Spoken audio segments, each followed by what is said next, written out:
göze o biri şişeni ver. Şişeni dedim.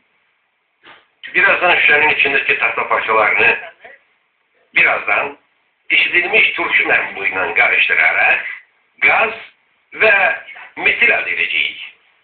Başlayalım. Dikkat.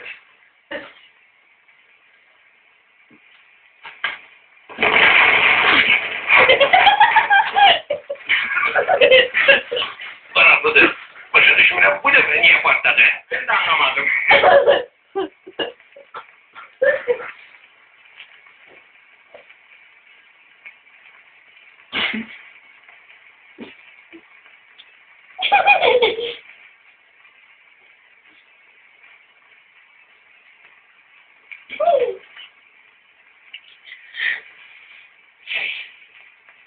Buna bak. Hiç utanma. Görmeceyi yiyir. Ne olacak? Mahmut Hoca'nın torpili.